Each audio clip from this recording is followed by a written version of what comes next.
Brian Fritz here with Dean Ambrose. He'll be one of the participants in the Intercontinental title ladder match at WrestleMania 31. So let's talk a little bit about that match. I mean, you've got a lot of people in there, ladders. Dangerous? How do you approach that? Yeah, it's extremely dangerous. The way to approach it is you have to kind of throw all your fear by the wayside. You know, it's like that Patrick Swayze line in Point Break. You know, fear causes hesitation. Hesitation causes your worst fears to come true. You know, that's the way I like to think about stuff like this. Once you climb that ladder, there's no going down and resetting, pretty much. You know what I mean? Like, you're either gonna get knocked off, you're gonna fall off.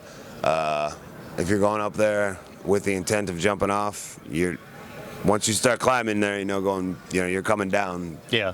A lot faster than you went up, and anything. These ladders are so unpredictable, and there's so many guys in the match. The whole thing is so very unpredictable, and so many things can go wrong, and often do. Very, very rarely do these things go off without any hitches. They're extremely dangerous, and just the way you got to approach it is just have no fear. Just the thing, like the day before. You climb up on a ladder.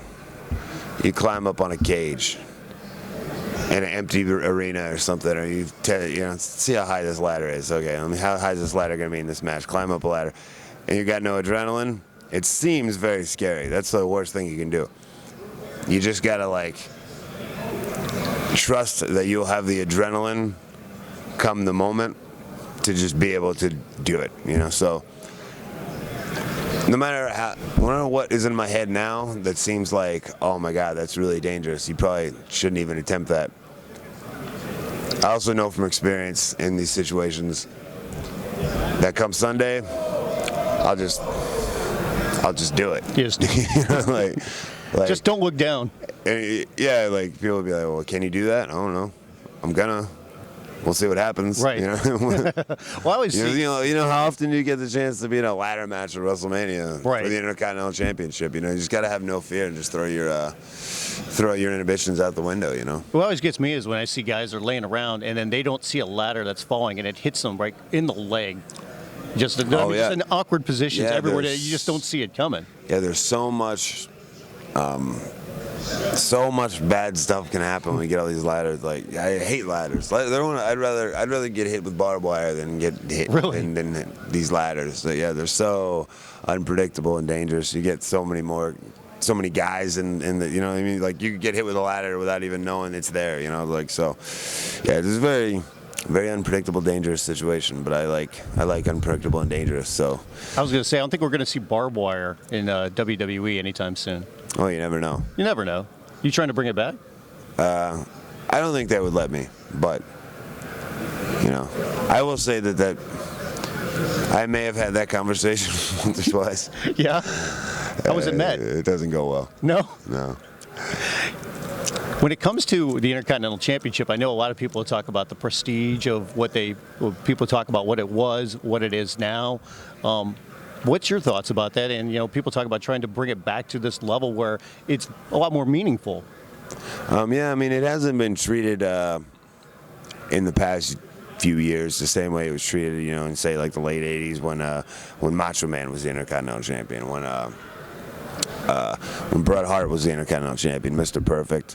And these kind of guys were they were anchors. They were the secondary champion, but not really a second, just the other champion. You know what I mean? Like, it wasn't like it was more of an American League, National League kind of thing, not like a, world champ up here, everybody else down here. They weren't like second. I always thought that was like the technician's belt. Yeah, they weren't like second place prizes. They were just it was like National League, American League, AFC, NFC, and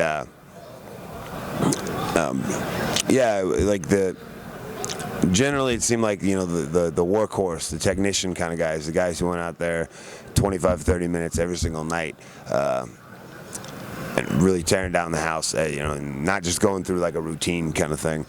And, I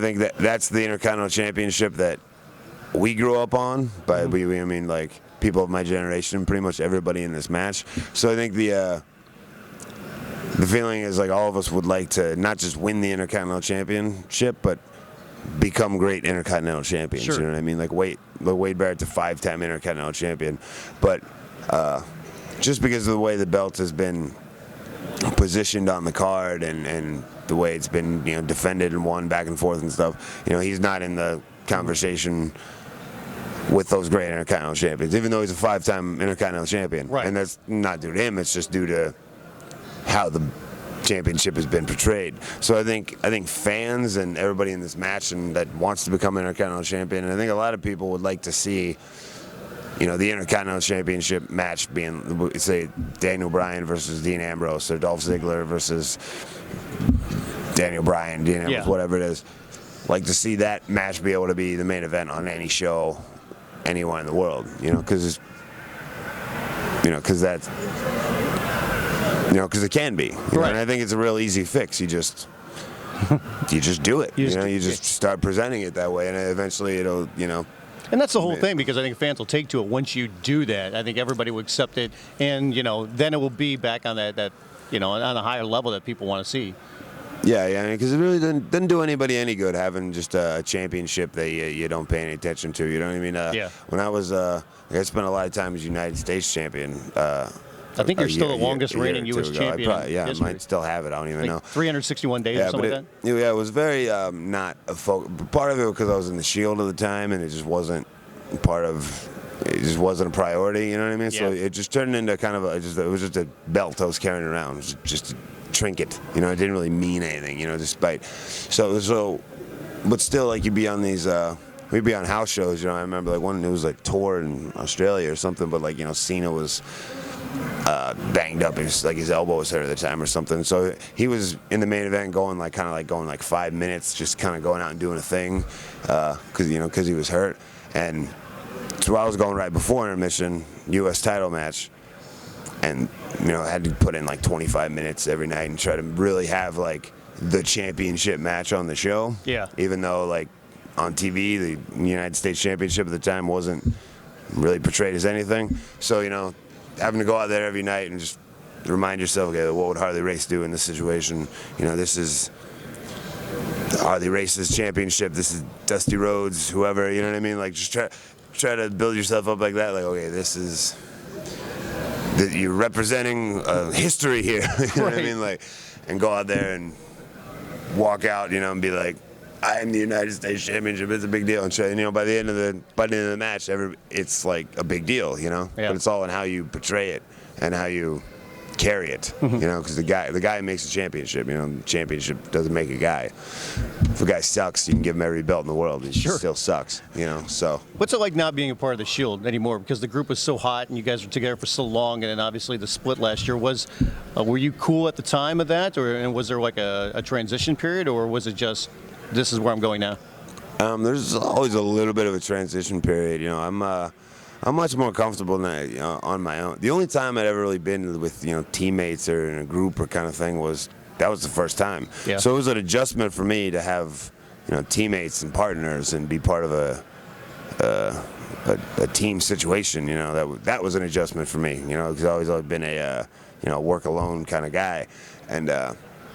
I mean, was it tough to get used to relying on other people and trusting other people? Well, a little bit, but not really. We gelled so well that it was all very, very easy. So, and very, very comfortable, and just clicked from the get-go with those guys. But now being on my own, it's very comfortable because I can just kind of do my own thing, and, you know, not have to worry about. I don't have to worry about anybody else, you know, and it's nice too to be like everything I get now is mine, you know, like I don't have to,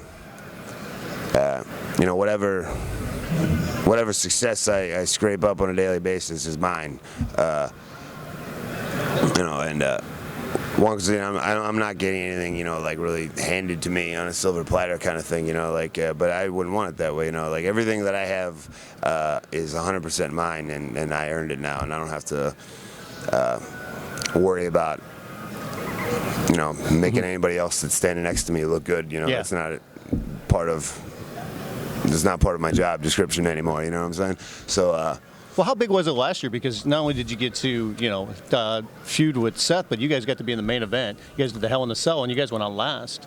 Yeah, that was very cool. You know, like just being in Hell in a Cell was cool, and yeah, going last was the thing. I didn't even really like notice it or pay any attention to it because I think at a certain point we were earlier in the show, and then I think we were fourth or fifth, and then at some point during the day, somebody just came up and was like, "Oh, you guys are last now," and Cena and Randy are fourth or fifth. I was like, "Oh, okay," and it didn't even register. It was like. Because I mean, you just do so many shows, and like we're just doing this. So we've been doing this for a couple years now, and just so in the thick of it that it never like I didn't stop and go, "What? We're in the main event of a pay-per-view?" I didn't, you know, because we've been in main events of pay-per-views before, I guess too. But like, it didn't even occur to me that it was a thing until the next day when they're like, "Whoa, this is the first time two young guys in however many years like main event at a pay-per-view," and I was like, "Oh, I guess we did. Cool, all right, you know, but we're just like part of the team now, right? So it like, yeah, but I'm comfortable on that side. I'm more uncomfortable when I don't have as much to do or don't have as much on my plate. You know, like I'd rather have as much on my plate as possible. Yeah. Last two things. I know I think this got brought up on commentary, but people point this out to you now that people are starting to say, "Hey, Dean Ambrose and Luke Harper are dressed the same when they go out to the ring." Yeah, pretty much. I mean, is he dressed like me or am I dressed like him? I don't know. I mean, I don't think he washes his shirts. Yeah, granted, he's been wearing that exact same outfit for like 10 years. Yeah. He hasn't changed his outfit in literally in 10 years. I used to work shows with him however many years ago. He wore the exact same thing. But so that was lucky. Yeah, but you know,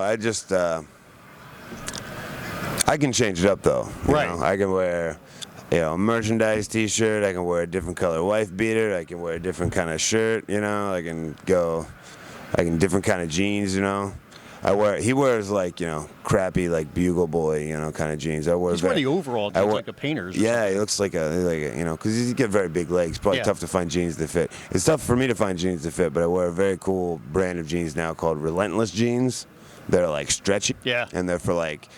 Guys who work out with like big legs, you know, so those things were a lifesaver. So relentlessjeans.com or whatever, plug. Yeah, nice.